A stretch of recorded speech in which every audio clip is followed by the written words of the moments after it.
పరిశుద్ధ నామం పేరిట ఈ గృహప్రవేశ కూడిక ఆరాధనకు విచ్చేసిన దైవజనులకు, దైవ సేవకురాళ్ళకి, సంఘ పెద్దలకు, వాలంటీర్స్కు, అలాగే ఎర్రగొండపాలెం పట్టణంలో ఉన్న హోసన్నా మందిర్ విశ్వాసులందరికీ, అలాగే ప్రాముఖ్యంగా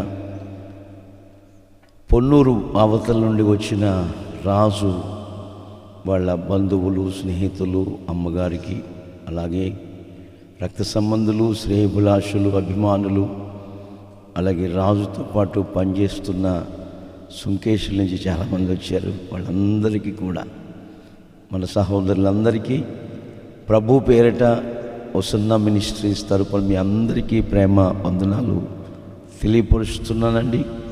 ఇల్లు కట్టుకున్న కుటుంబానికి కూడా నా ప్రేమ వందనాలు తెలియపరుస్తున్నాను. దేవునికి మహిమ కలుగును గాక. హల్లెలూయా. బైబిల్లో ఏమని రాయబడి ఉందంటే, ప్రతి ఇల్లు ప్రపంచంలో, ఏ ఇల్లు అండి? పెద్దేశులు ఇల్లు కట్టినా, సుధాకర్ ఇల్లు కట్టినా, మరి ఇంకెవరి ఇల్లు కట్టినా, ప్రతి ఇల్లు ఏమండి ఎవరో ఒకరి చేత కట్టబడుతుందని హెబ్రీ పత్రికలో చదివితే మనకి ఈ సంగతులు కనపడతాయి. మీరు చదవద్దు, వినండి. ప్రతి ఇల్లు ఎవరో ఒకరి ద్వారా కట్టబడుతుంది. అయితే కట్టువాడు దేవుడే. ఆమేన్, హల్లెలూయా. కీర్తనకారుడు అంటాడు, యెహోవా లేక సృష్టికర్త అయిన దేవాతి దేవుడు ఇల్లు కట్టకపోతే కట్టువారి ప్రయాసము వ్యర్థమని దేవుడు చెప్తున్నాడు. నాకు తెలిసిన కుటుంబం ఉందండి. ఇంచుమించుగా 40 ఏళ్ల క్రితం నేను రక్షించబడిన ఆ రోజుల్లో ఆ కుటుంబస్తులు కూడా నేను వెళుతున్న మందిరానికి వస్తూ ఉండేవారు. చాలా పెద్దవాళ్ళు, వెంకటరత్నం గారు, మరి ఆ తల్లి పేరు కూడా మంచి పేరు. ఇద్దరు వృద్ధాప్యలో ఉన్నప్పటికీ చిలక గోరింకల్లాగా ఆయన అప్పుడప్పుడు వస్తూ ఉండేవాడు. ఆమె మాత్రం చాలా మంచిగా సుందరమ్మ గారు, ఆమె పేరు సుందరమ్మ గారు.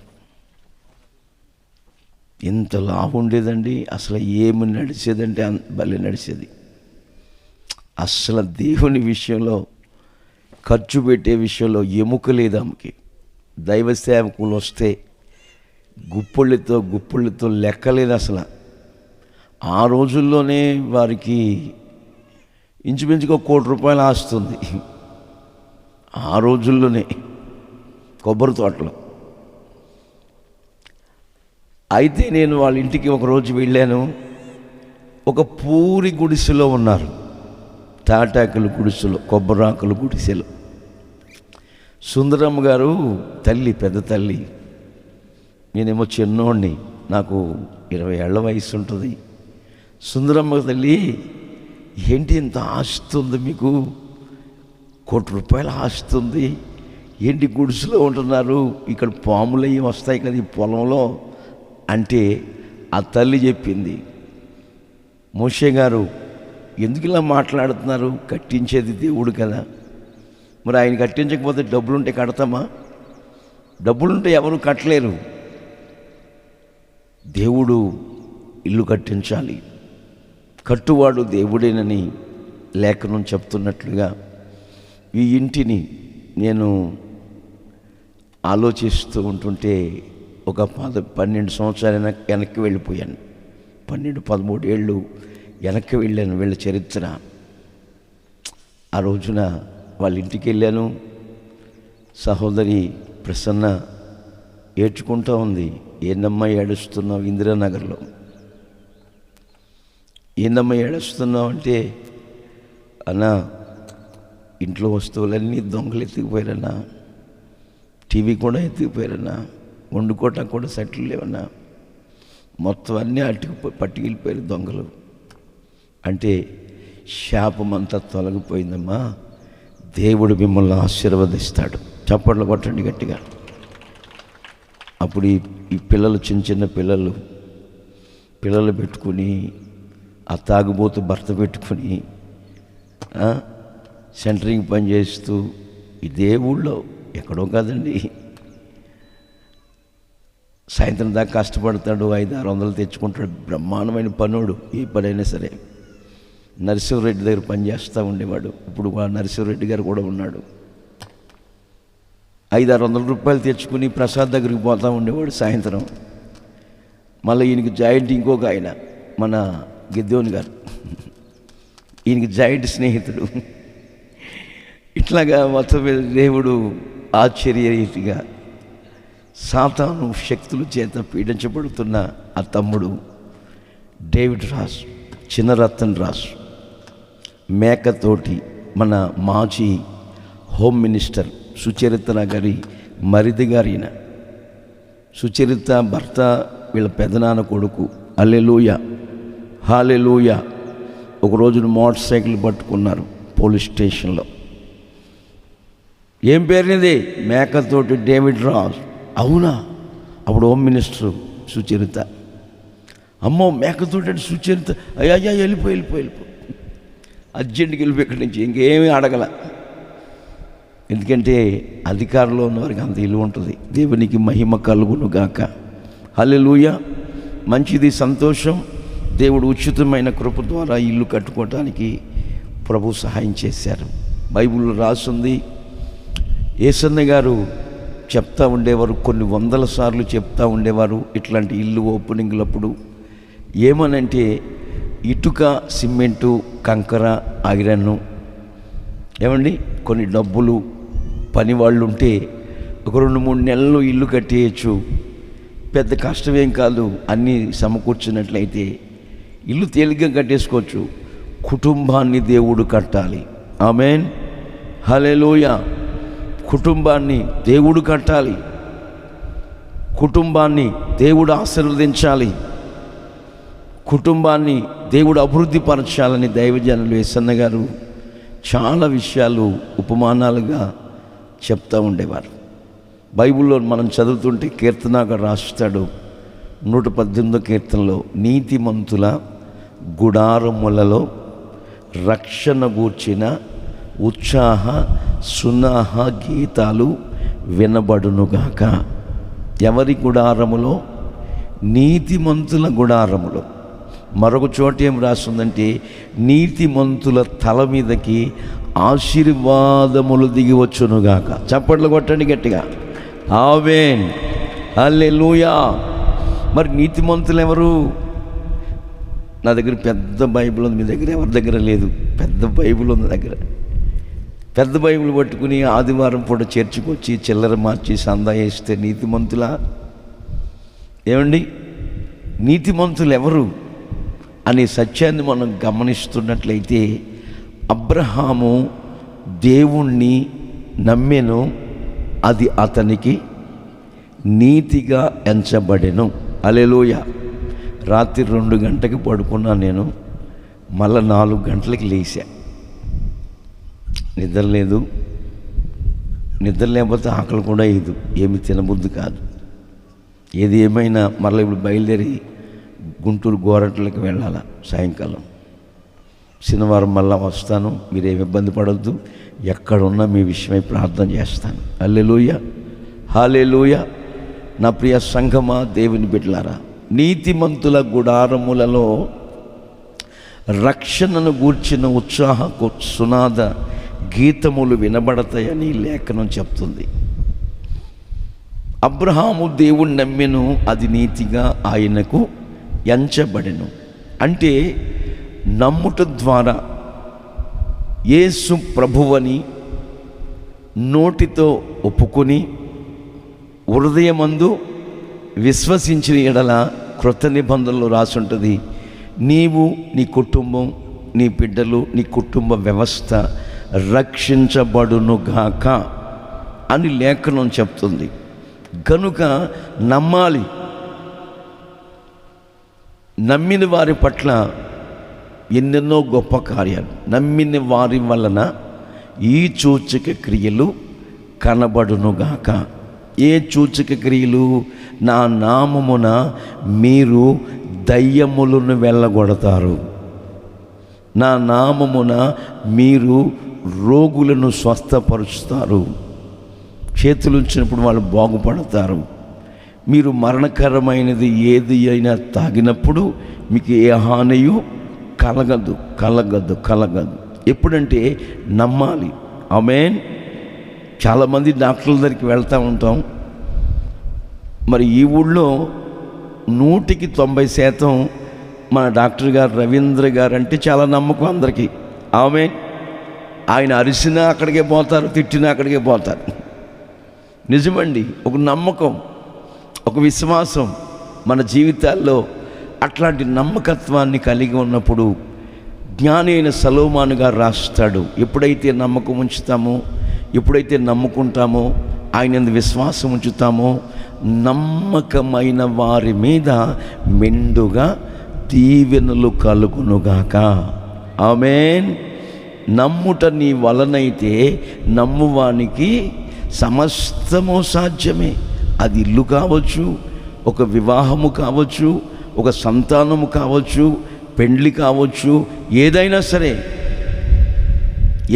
సరే నిండు వృద్ధాప్యంలో నీ భార్య అయిన శారా ఎక్కడుందయ్యా అబ్రామయ్య అని అడుగుతుంటే, అప్పుడు అదిగోనయ్యా ఇంటిలో ఉంది గుడారంలో అంటే, అవునా, నేను మరలా మేము వస్తాం మీ ఇంటికి వచ్చే సంవత్సరం, నీ భార్య అయిన శారా ఒక మగబిడ్డను కంటది, వాడికి చిరునవ్వు.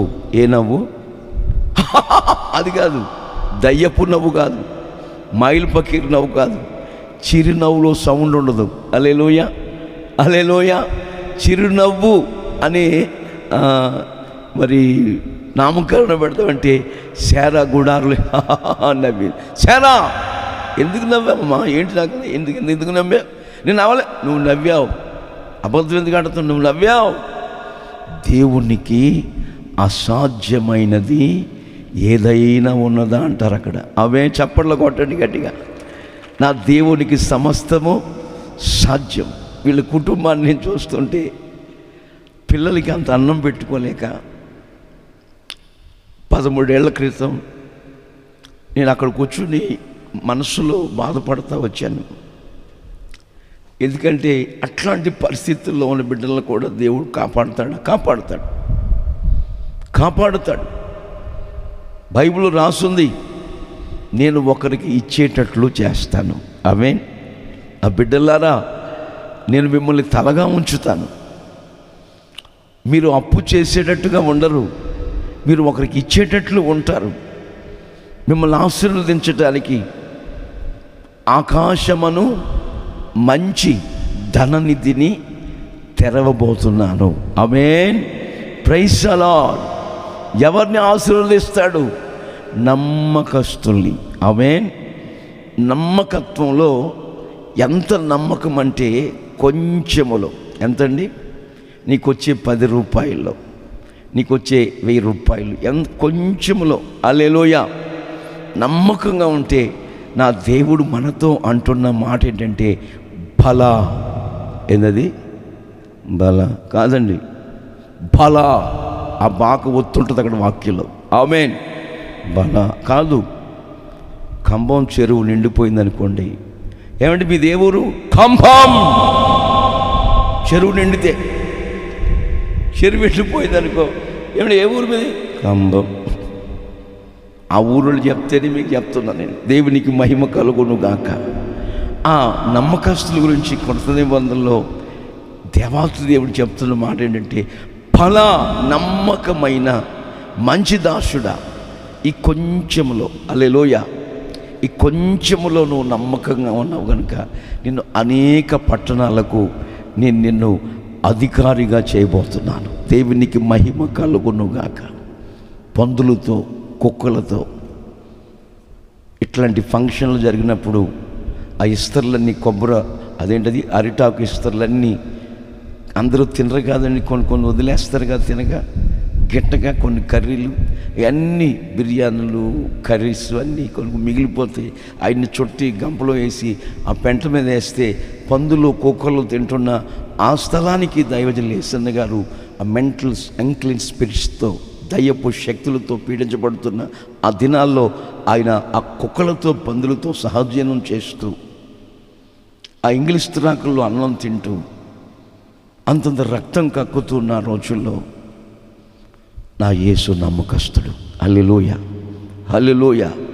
ఆయన నమ్మకస్తుడు కనుక అట్లాంటి దుర్బలమైన పరిస్థితుల్లో ఉన్న దైవజనుల్ని స్వతహాగా దర్శించి యేసయ్య ఆ మెంటల్ ఎఫెక్ట్లోంచి విడిపించి, ఆ దయ్యపు శక్తి నుంచి విడిపించి నెమ్మది కలుగు చేసి ఒక మనిషిగా తీర్చిదిద్ది మానవత్వాన్ని కలుగు చేసి మృగప్రాయములో నుండి పశుప్రాయతనంలో నుంచి విడిపించి 17 ఏండ్ల వయసులోనే 17 ఇయర్స్ దేవుడు ఎన్నుకుని ఏర్పాటు చేసుకుని ఆయన ఒక సహవాసంలో 11 ఇయర్స్ 11 ఏళ్ళు పరిచర్య చేసి బయటకు వచ్చి ఇదిగో ఈ పోస్తున్న పరిచర్య ఏర్పాటు చేసి దేశ విదేశాల్లో విస్తరించేటట్టుగా 1%. హల్లెలూయా. ఒంటరైన వాడు గత రాత్రి ప్రకాష్ చెప్పినట్లుగా ఒంటరైన వాడు 10 వందల గునుగాక. ఆయన చనిపోయినప్పుడు నిజమే మేము 1000 మంది సేవకులమయ్యాం. చప్పట్లు కొట్టండి గట్టిగా. హల్లెలూయా. 700 మంది 700 సంఘాలు ఈ రోజున కట్టబడి వేల మంది సేవకులతో లక్షల మంది విశ్వాసులతో ఒంటరిగా నా దేవుడు చాలా నమ్మకస్తుడండి. హల్లెలూయా. మరిచిపోవుటకు అన్యాయస్తుడైన దేవుడు కానే కాదండి. కనుక మనం నమ్మాలి మొట్టమొదటిగా. రెండవదిగా మనం చూస్తుంటే బైబిల్లో మనం చూస్తుంటే తగ్గింపు జీవితం కలిగి ఉండాలి. యేసు ప్రభు ఆ ప్రాంతంలో ఉన్నారు. యేసు ప్రభు ఉన్నప్పుడు 2 వ్యక్తులు ప్రార్థనా మందిరానికి వచ్చారు. వస్తే ఒక వ్యక్తి ప్రార్థిస్తున్నాడు, పరిసయ్యుడు. ఏమని ప్రార్థిస్తున్నాడంటే ఈ పరిసయ్యుడు, అయ్యా పుదీనాలో కొత్తిమీరలో జీలకర్రలు అన్నీ నీకు ఇచ్చేస్తున్నాను, వారానికి 2 సార్లు ఉపవాసం ఉంటున్నాను, హెచ్చించుకుంటున్నాడు. హెచ్చింపు స్వభావం కలిగిన వ్యక్తి ప్రార్థన చేస్తూ చేస్తూ ఆమేన్ అనే సమయంలో ఇంకొక వ్యక్తి ఆ గుమ్మం దగ్గర ఉండి మందిరంలో లోపల రావటానికి ధైర్యం సరిపోక సుంకరి చేతులెత్తుటకైనను ధైర్యము సరిపోక ఆకాశం వైపు చేతులు చాపి, యేసయ్యా నా తండ్రి, పాపినైన నన్ను కరుణించయ్యా, కనికరించయ్యా అని ప్రార్థిస్తూ కన్నీళ్ళు విడుస్తుంటే ఆ గుమ్మం దగ్గర ఉన్న ఆ సుంకరిని, పేదవాడిని చూసి ఈ ధనవంతుడైన పరిసయ్యుడు, అన్నీ హెచ్చించుకునే పరిసయ్యుడు వెనక్కి తిరిగి చూసి ఆ సుంకర్లాగా నేను లేనందుకు నీకు స్తోత్రం అన్నాడు. అంతే, ఇది పని ఆర్ద్రమైపోయింది. వీళ్ళిద్దరినీ చూశాడు యేసయ్య. అక్కడ ఉన్న శిష్యులకు కానీ, సంఘ బిడ్డలకు కానీ, విశ్వాసులకు కానీ, దేవుని ప్రజలకు కానీ యేసు ప్రభు చెప్పిన మాట ఏంటంటే, ఇదిగో ఈ పరిసయ్యుడు కంటే ఈ సుంకరి నీతిమంతుడు. చప్పట్లు కొట్టండి గట్టిగా. నీతిమంతుల గుడారములో రక్షణను గూర్చిన ఉత్సాహ సునాద గీతములు వినబడునుగాక. మీరు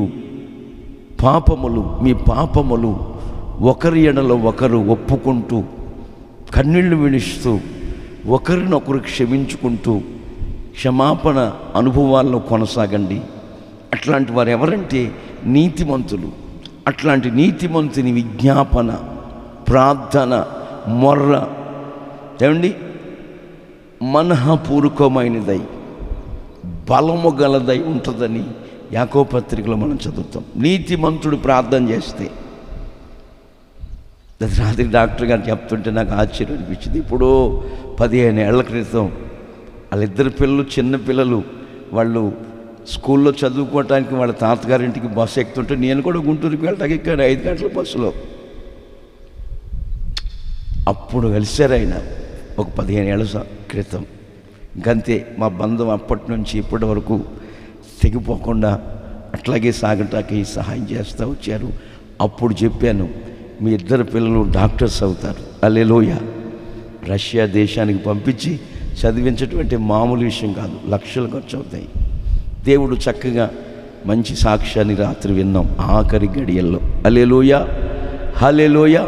కారణం ఏంటంటే దేవుని చేత ఎన్నుకొనబడిన సేవకుడు ద్వారా దేవుని పిలుపు దర్శనం పొంది ఏదో బ్రతకటానికి వచ్చిన సేవకుడు కాదు, ఏ ఉద్యోగం లేకపోతే ఇది ఉద్యోగం అని వచ్చిన వాళ్ళు కాదు.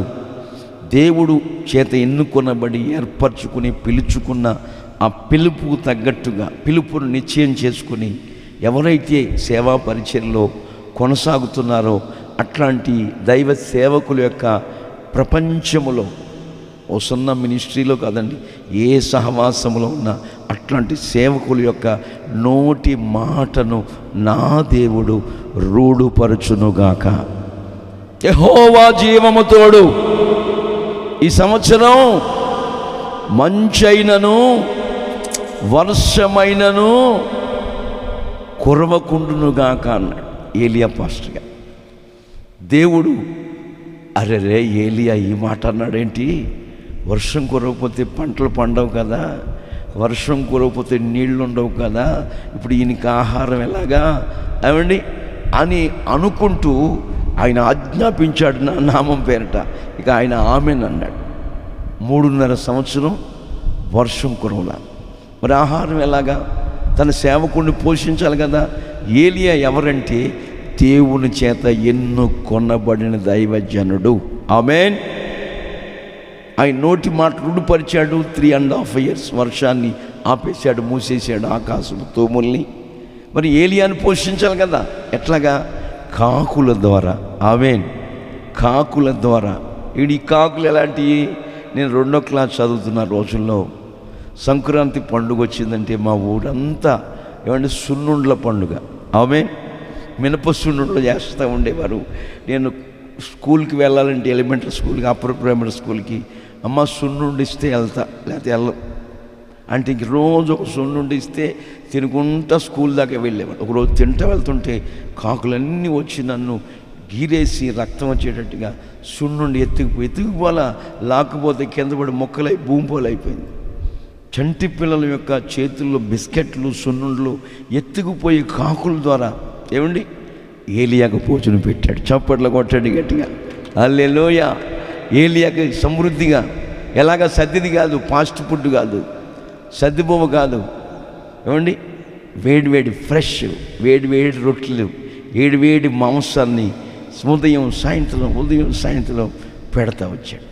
చూసారండి ఎంత గొప్ప దేవుడు, ఎంత గొప్ప దేవుడు అండి. ఒక రోజున బైబిల్ స్టడీ జరుగుతుంది ఆ మందిరంలో, సరిగ్గా 7 గంటల నుండి 9:30 వరకు. ఆ రోజు పావుతకి వేడైపోయింది, 1/2 గంట ఉంది. అప్పటికి ఇంకా అమ్మగారు భోజనం వండలేదు. రాయలసీమలో భోజనం లేదు, టైం అయింది, ముందు పదండి మందిరానికి, అందరూ పండి ఇలా అని చెప్పి మందిరంలో కూర్చొని బైబిల్ స్టడీ నడుపు. భోజనం లేదు, అయిపోయి వండుదేగాలే లేదా పడుకుందాం అని అంటే, ప్రియమైన దేవుని బిడ్డలారా, మరి బైబిల్ స్టడీ అయిపోయింది, 9:30 ముగించుకున్నాం. ఒక 60-70 మంది వచ్చారు, అందరూ వెళ్ళిపోయారు. అందరూ వెళ్ళిపోతే ఇప్పుడు 10 అయింది, భోజనం వండాలి కదా. ఆ గుమ్మం కాడ ఎంత స్టీల్ క్యాన్ ఉంది, ఏంటని చూస్తే కాలిపోతుంది. క్యాన్ పట్టుకుంటే కాలిపోతుంది. ఎవరు తెచ్చారు ఈ స్టీల్ క్యాను? ఎవరంటే ఎవరు వినపట్ల, పోయారు అందరూ వచ్చినోళ్ళు. Steel can వదిలేసిపోయారు. ఎవరు అంటుంటే అందులో చికెన్ దమ్ బిర్యానీ వేడిగా. చప్పట్లు కొట్టాడు గట్టిగా. ఆమేన్. ఎవరో కాకుని పంపించాడు దేవుడు. హల్లెలూయా. ఇక శుభ్రంగా తిని, ఇవన్నీ అనుభవాలు ఇట్లా చెప్పుకుని వెళ్తే సాయంకాలం వరకు చెప్పొచ్చు. ప్రియమైన దేవుని బిడ్డలారా, దేవుని సంగమా, ఆయన యథార్థవంతుల్ని నమ్మకస్తుల్ని ఎప్పుడు కూడా చెయ్యి విడిచే దేవుడు కానే కదండి. కాలి నడకతో, సైకిల్ కూడా గతి లేదు నాకు అప్పుడు, కాలి నడకతో బైబిల్ పట్టుకొని రోడ్డు మీద వెళ్తుంటే ఓ చర్చి పాస్టర్ గారు ఉండేవారు.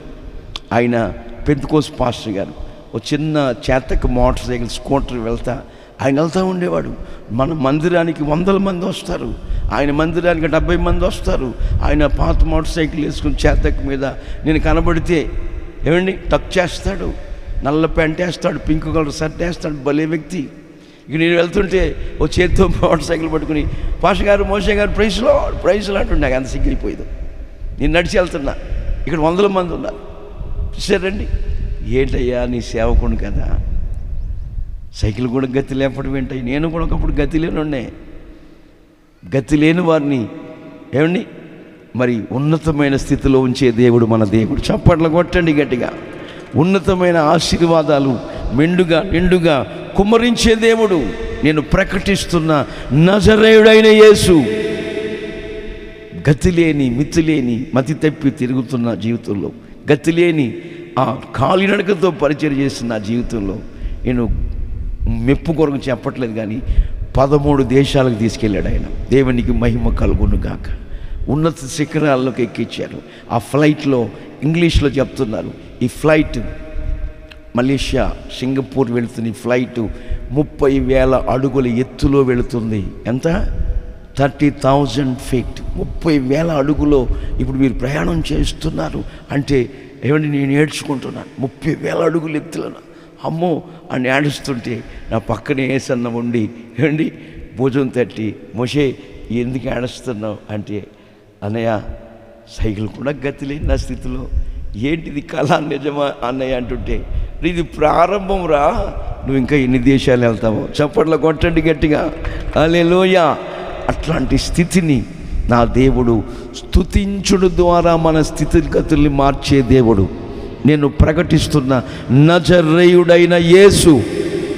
నేను మెప్పు కొరకు చెప్పట్లేదు, ఈ కుటుంబం ఎప్పుడు స్తుతిస్తూ ఉంటుంది దేవుణ్ణి. ఆమేన్, హల్లెలూయా. అసలు ఆ చిన్నపిల్ల ప్రార్థన చేస్తుందండి, మరి మెప్పు కొరకు చేస్తుందో ఏమండి, మొత్తం మీద పట్టుదలతో చేస్తుందో మండుతూ ఉంటుంది అంతే ఆ చిన్నపిల్ల. దేవునికి మహిమ కలుగును గాక. తగ్గించు ప్రభా, రోగాన్ని సేవకుడికి తొలగి. అసలు మాటలు వింటుంటేనే వణుకుపడుతుంది. నిజం, నేను కూడా అక్కడ మోకరించి వాళ్ళ మాటలు వింటూ ఉంటాను, కుటుంబ ప్రార్థన రోజు మందిరంలో. నిజమండి, అట్లాంటి కుటుంబాలను చూస్తుంటే నాకు మీరు బిర్యానీ పెట్టక్కలేదు, కానీ ప్రాన్స్ బిర్యానీ తిన్నంత ఆనందం కలుగుతున్నారు. విచ్చలవిడిగా ప్రార్థనకు సమయం ఇవ్వకుండా దేవుని సమయాన్ని దొంగిలించే దొంగలు ఉంటారే, ఇట్లాంటి వారిని చూస్తుంటే మామూలు పచ్చిమిరపకాయ కాదండి, సేమ్ మిరపకాయ తిన్నట్టు ఉంటుంది. నాకు నోరు కరకర మండిపోతూ ఉంటుంది. మీరందరూ ప్రార్థన వీరులుగా మారాలి. ఆమేన్. మీరందరూ ప్రార్థించుకునే కుటుంబాలుగా మారాలి. ఏ ఇంట్లో ప్రార్థన ఉంటుందో, ఏ ఇంట్లో రక్షణ అనుభవాలు ఉంటాయో, ఏ ఇంట్లో స్తుతించే బిడ్డలు ఉంటారో, ఆ స్థితిగతులు నా దేవుడు మార్చునుగాక. ఉన్నత స్థితి, ఉన్నత శిఖరాలకు, దేశం యొక్క ఉన్నత స్థలాలకి ఎక్కించునుగాక. భర్త చనిపోయాడు, 4 పిల్లలు, భార్య ఏం చేస్తుందా తల్లి? ఆ పిల్లలు ఏం చేయాలి? ఇప్పుడు నేను పాసు పని చేసుకుంటూ ఆ ఊళ్ళో పని చేస్తుంటే ఎంత చేస్తే ఏమొస్తుంది? ఆ తరువాత ఎక్కడో చరిత్ర కాదండి, కర్ణాటకలో ఆ కుటుంబం ఆ తల్లి బిడ్డలందరూ తీసుకుని బెంగళూరుకి వెళ్ళిపోయి ఏదో పని చేసుకుందామని, ఇంటి పెద్దోడిని ఏదో పని చేస్తా హోటల్లో కప్పులు తీయించి ప్లేట్లు తీశాడు, అది చేశాడు, ఇది చేశాడు, ఆ పని చేశాడు, ఈ పని చేశాడు, అన్నీ చేశాడు. చివరికి ఏమీ ఫలితం లేక ఏదో ఒక పని చేయాలి, ఏదో ఒకటి చేయాలని ఒక రోజున బెల్లం శనగపప్పు నానబెట్టి ఉడకబెట్టి ఏమండి, ఆమేన్, ప్రైజ్ ది లార్డ్, అట్లాంటి దీన స్థితిలో పేద స్థితిలో ఉన్న బిడ్డల్ని ఉన్నత స్థితికి నడిపించునుగాక. Praise the lord. 3వదిగా నేను చెప్పి ముగిస్తాను, టైం అయిపోయింది. మనకు ఎవరైనా అపకారం తలపెడుతూ ఉంటుంటే వాళ్ళకి మనం ఏం చేయాలంటే ఉపకారం చేయాలి. ఆమేన్. వీడు ఎప్పుడు చచ్చిపోతాడో, ఈ మనిషి ఎప్పుడు చచ్చిపోతాడో అన్నారనుకోండి, వాళ్ళు పిలిచి ఉల్లిపాయ కోడిగుడ్డు పులుసు వేసి భోజనం పెట్టాలి. అట్లా అనేవాళ్ళకి అలా పెడితే ఏమని రాస్తుందంటే, వాళ్ళ నెత్తి మీద నిప్పులు కుంపడి పెట్టినట్టు రాస్తుంది బైబిల్లో. అంటే యేసు ప్రభు చెప్తున్నాడు, శత్రువుని ప్రేమించు, హింసిస్తున్న వారి కొరకు ప్రార్థన చెయ్యి అని ప్రభు చెప్పిన సుబోధాలు ఏ మనుషులైతే ప్రపంచంలో, ఈ నవనాగరికత ప్రపంచంలో, ఈ కంప్యూటర్ యుగంలో అనుసరిస్తూ ఉంటారో అట్లాంటి వారిని నా దేవాతి దేవుడు ఎన్నో ఆశ్చర్య కార్యాలు చేసి దీవించి ఉన్నతమైన అనుభవాల్లో నడిపిస్తాడు. ఎవరైతే అపకారం తలపెడతా ఉన్నారో వాళ్ళకి మనం ఉపకార బుద్ధిని దావీదు వలె వెల్లడిపరుచుదుముగాక. తన మామగారు అయిన సౌలు దావీదుకి అపకారం తలపెడతా వచ్చేవాడు. అయితే దావీదు ఎప్పుడు కూడా అపకారం తలపెట్టలేదు.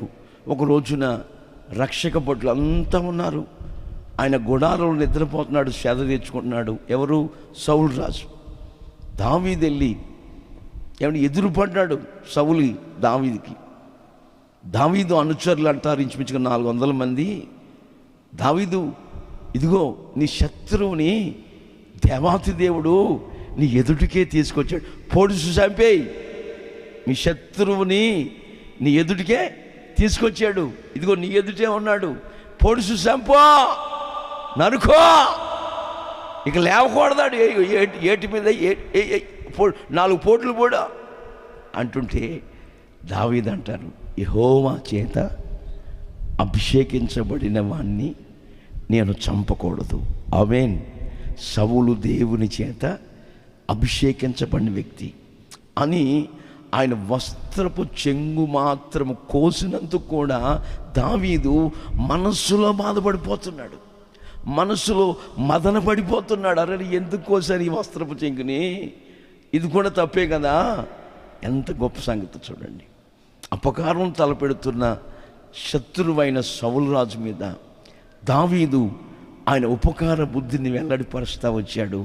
అప్పుడు దావీదు, నాయనా ఈ పలుకు నీదేనా అని సౌలు అంటుంటే, నాదేనయ్యా అని దావీదు అంటుంటే, ఇదిగో నేను నీకు అపకారం తలపెడతా వచ్చాను, నీ ఉపకార బుద్ధిని వెల్లడిపరుస్తూ వచ్చావు. దావీదు, నువ్వు నాకంటే నీతిమంతుడివి. చప్పట్ల కొట్టండి, చప్పట్ల కొట్టండి. హల్లెలూయా.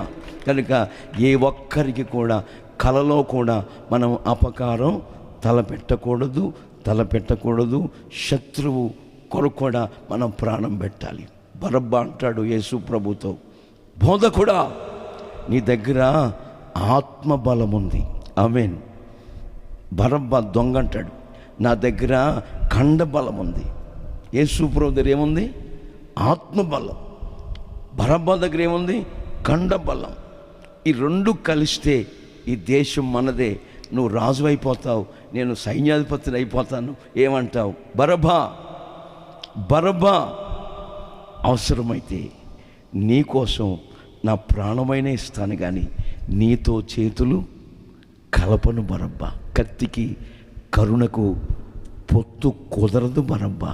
హల్లెలూయా, హల్లెలూయా అని ప్రభు చెప్తున్నాడు. కనుక ఎవరైతే మనకు అపకారం తలపెడతా ఉంటారో వాళ్ళ కొరకు మనం ప్రార్థన చేస్తూ ఉండాలి. ఒక ఆయన నాకు, ముగిస్తున్నాను నేను, చాలా మైనస్గా చెప్తూ ఉండేవాడు ఆ అన్న. ఒక 13 ఏళ్ల క్రితం నుండి కూడా, ఒక 3 ఏళ్ల క్రితం ఆయన రోడ్లో నిలబడి ఉన్నారు. నేను గుంటూరు నుంచి కారులో వస్తున్నాను. ఆయన నాకు మైనస్గా చెప్తా ఉంటాడు ఎవరికైనా సరే. ఆ అన్నగారు పెద్ద ఆయన, నాకంటే పెద్ద ఆయన. ఆయన రోడ్డు మార్గంలో నిలబడితే నేను కారులో వచ్చేస్తున్నాను. ఇతను నాకు మైనస్ పాయింట్ చేస్తూ ఉంటాడు, నా గురించి మైనస్ చెప్తూ ఉంటాడు. ఈయన గురించి నాకెందుకని అనుకోకుండా సడన్గా దావీదు సౌలు చరిత్ర గుర్తుకొచ్చి కారులో, రే కారు ఆపు అని సుధీరి చెప్తే వాడు ఆపాడు. అన్నున్నారు వెనకాల, ఆయన పిలువు, ఎర్రగొండపాలెం వస్తుంటే ఎక్కించుకుందాం, మనం ఒక్కరమే కదా అని కారు ఆపి ఒక 25 గజాల ముందు ఆయన దగ్గరికి ఆయన పంపించి తీసుకొస్తే వచ్చారు. అన్న ఎక్కడికండి అంటే, నేను కూడా ఎక్కండన్నా చేసి కారు ఎక్కించుకొచ్చి నేనేం చేసింది లేదు, ఎర్రగొండపాలెంలో కారు దింపానండి. ఆ మొన్నాడు నుంచి కనపడితే పాస్టర్ గారు వందనాలు.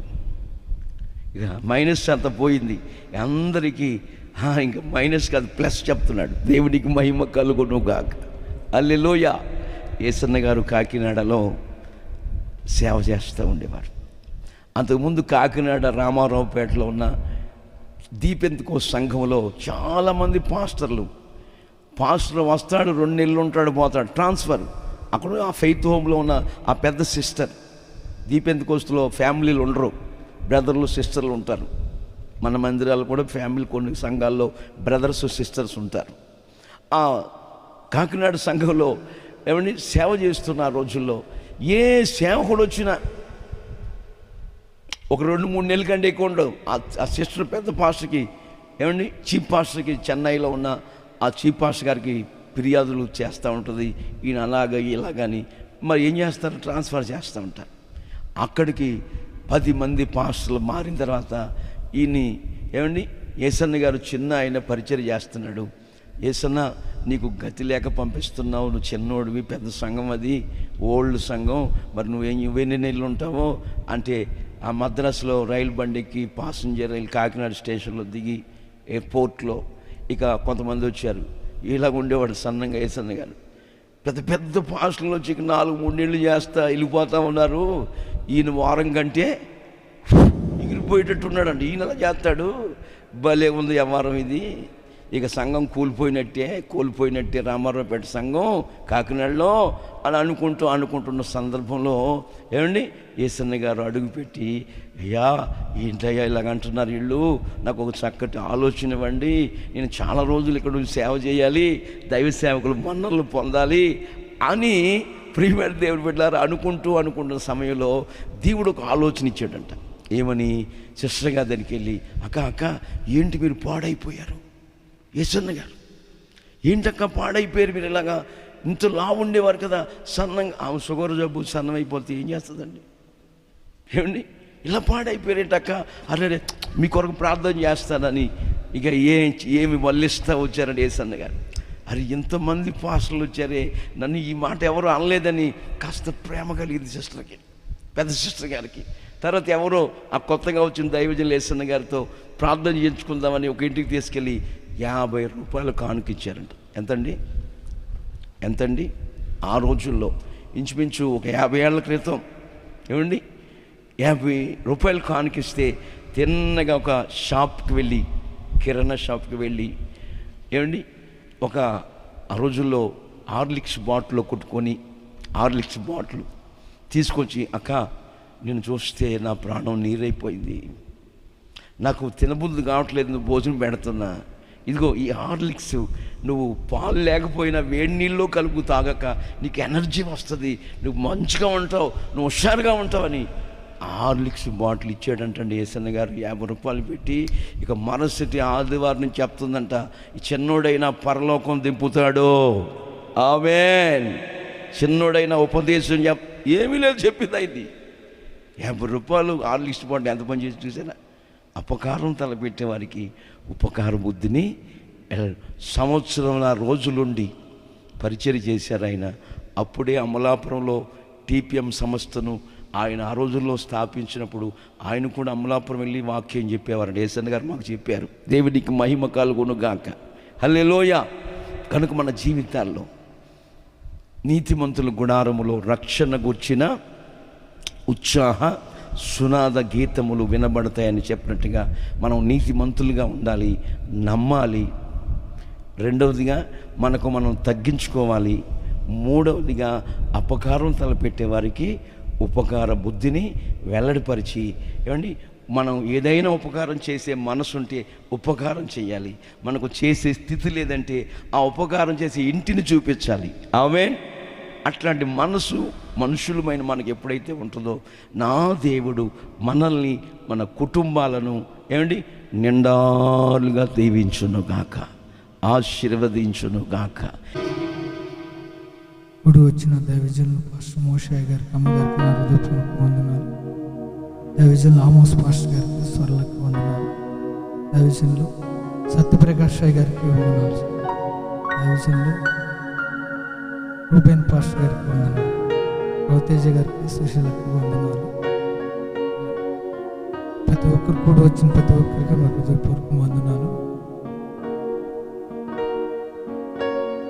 దేవుడు మా ఇళ్ళ ఎన్నో మేలులు చేస్తూ వచ్చాడు. ఈ ప్రాంతానికి మమ్మల్ని తీసుకొచ్చి దైవజనుల ద్వారా రక్షింపబడటానికి కృప చూపించాడు. మేము నలుగురు రక్షింపబడటానికి సేవకులు ప్రార్థన చేస్తూ ఉన్నారు. ఎప్పటి నుంచో మీకు గృహం కావాలని ప్రార్థన చేస్తున్నారు. ప్రభు సేవకుల ప్రార్థన ఆలకించి గొప్పగా సాక్ష్యం నిలబెట్టారు.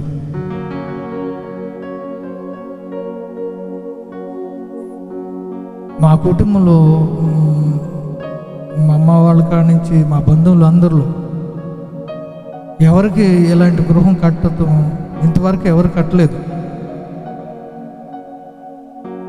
అంటే దేవుని చిత్తం ఈ రీతిగా కట్టుకోవటం కంటే దేవుని చిత్తం అంటే నా దగ్గర ఏదో ఉండడానికి కట్టే అని కాదు, కానీ మేము ఇంతవరకు ఎవరు కట్టుకోలేదు, ఏ రీతిగా కట్టుకోలేదు.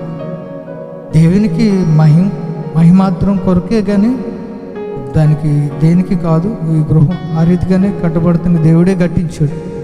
సేవకులు ప్రార్థన ఆలకించి ఎంతగో సేవకులు అనుదినం ప్రార్థన చేస్తూ ఉంటారు, ప్రతి ఒక్క విషయంలో ప్రార్థన చేస్తూ ఉంటారు. చక్కని గృహం పెట్టాలని అన్ని ఆలోచనలు ఇచ్చి మంచి ఆలోచనలతో ఎలా చేయాలని చెప్తూ నడిపిస్తూ ఉంటాడు. ప్రభు కృపను బట్టి ఇంత చక్కని గృహం ఇచ్చారు. ఎన్నిక లేని మమ్మల్ని ఈ రీతిగా ఉంచాడు. ప్రతి ఒక్క విషయంలో గొప్పగా అన్ని విషయాల్లో సేవకుల ద్వారా మాతో మాట్లాడుతూ ప్రతి ఒక్క విషయంలో ముందుకు నడిపిస్తూ వచ్చాడు. ఏ విధం చేతైనా కానీ ప్రభు సన్నిధిలో ఉన్నాం కాబట్టి ఇంతవరకు ఉండి ఈ రీతిగా ఉండగలి సాక్ష్యం చెప్తానికి ఇక్కడ నిలబడ్డా. ప్రభు సన్నిధిలో లేకపోతే ఈ పాటికి లోకల్లో ఉంటే ఎప్పుడో చచ్చిపోయి ఉన్నాయి. అది దేవునికే మహిమ.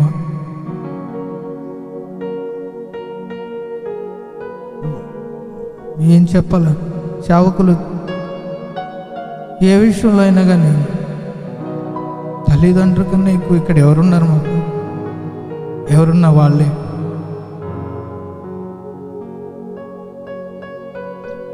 దేవుడు మంచి కార్యం జరిగించాడు. మీకు అందరికి కూడా వచ్చిన వందనాలు.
ఏమి చూచి నీవు ఇంత ప్రేమ చూపినావు, నాలో ఏమి చూచి నీవు ఇంత ప్రేమ చూపినావు.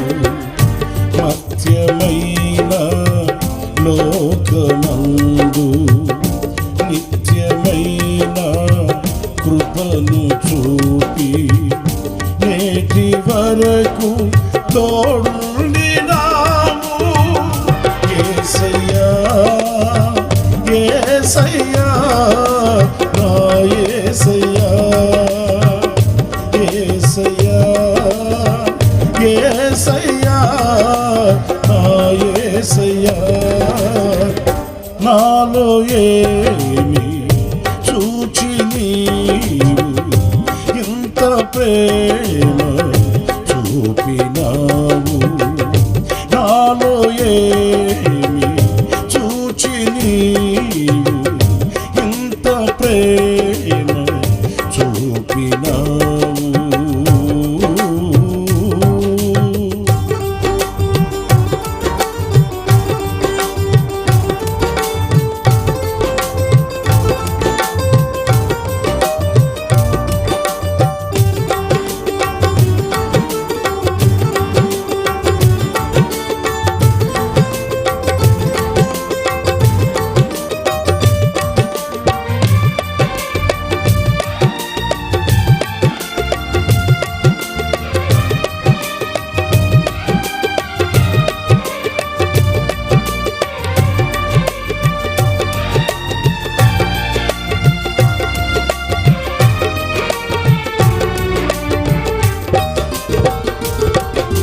నా తల్లి గర్భమునే నన్ను కోరితివి, విశ్వాస గృహములో నన్ను చేర్చితివి.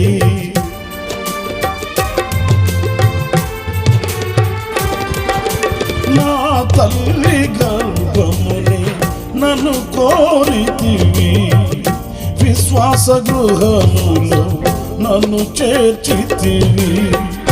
అమృత జలమైన నీ నోటి మాటలతో నిఖిల జగతికి నన్ను పంపినావు.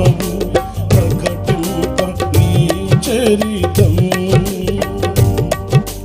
నా జన్మ నిజ ఫలితం, ప్రకటింప నీ చరితం నా జన్మ నిజ ఫలితం. ఏమి నాలో చూచి నీవు ఇంత ప్రేమ చూపినావు, నాలో ఏమి చూచి నీవు ఇంత ప్రేమ చూపినావు.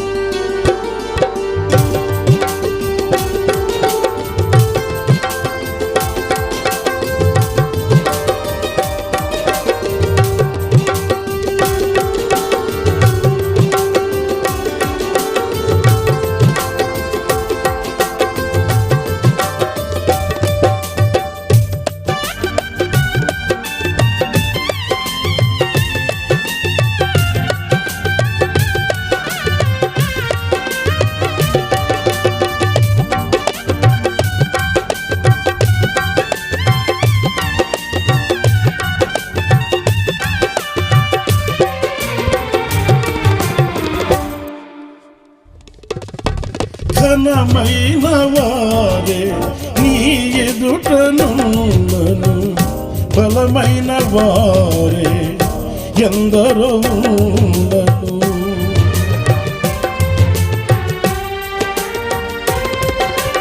ఘనమైన వారే నీ ఎదుటనున్నను, బలమైన వారే ఎందరో ఉండను. కన్నీళ్ళ కడలిలో శ్రమలాసుడులలో నా స్థితిని చూచి నన్ను చేరదీసి మార్చితివి నీ పత్రికగా, కడవరకు నీ సాక్షిగా మార్చితివి నీ పత్రికగా, కడవరకు నీ సాక్షిగా. నాలో ఏమి చూచి నీవు ఇంత ప్రేమ చూపినావు, నాలో ఏమి చూచి నీవు ఇంత ప్రేమ చూపినావు.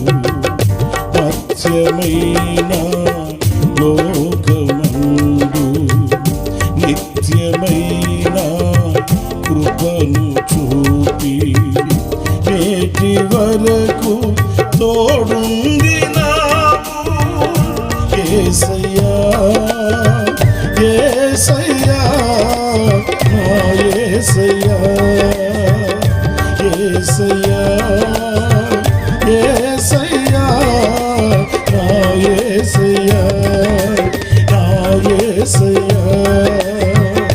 నాలో ఏమి చూచి నీవు ఇంత ప్రేమ చూపినావు, నాలో ఏమి చూచి నీవు ఇంత ప్రేమ చూపినావు.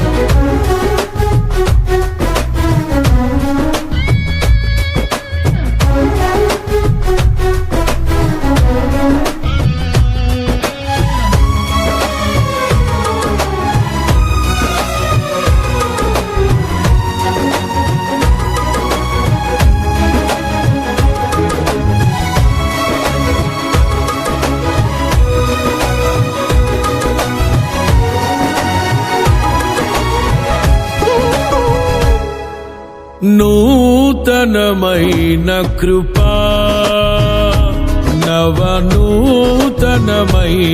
కృపా, శాశ్వతమైన కృపా, బహు ఉన్నతమైన కృపా, నిరంతరం నాపై చూపినా నిత్య తేజుడా యేసయ్యా. నీ వాత్సల్యమే నాపై చూపిల్చిన, నీ ప్రేమను వివరించనా, నన్ను నీ కోసమే ఇలా బ్రతికిల్చిన జీవాధిపతి నీవయ్యా. ఇదే కదా నీలో పరవశం, మరువలేని తీయని జ్ఞాపకం. నూతనమైన కృపా, నవనూతనమైన కృపా,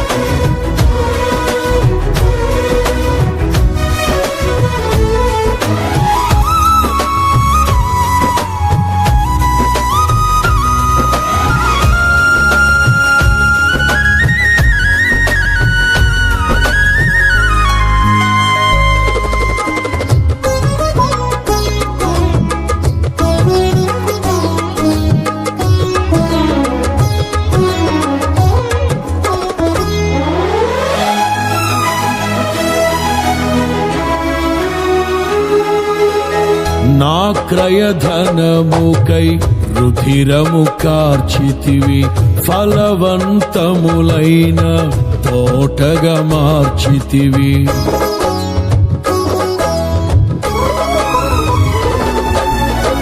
నా క్రయధనముకై రుధిరము కార్చితివి ఫలవంతములైన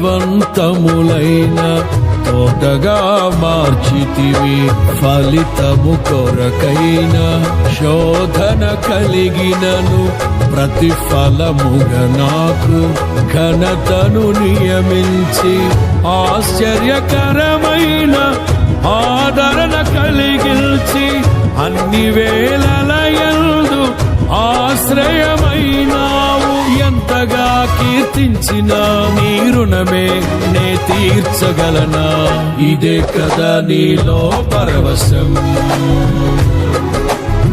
మరువలేని తీయని జ్ఞాపకం నూతనమైన కృపా నూతనమైన కృపా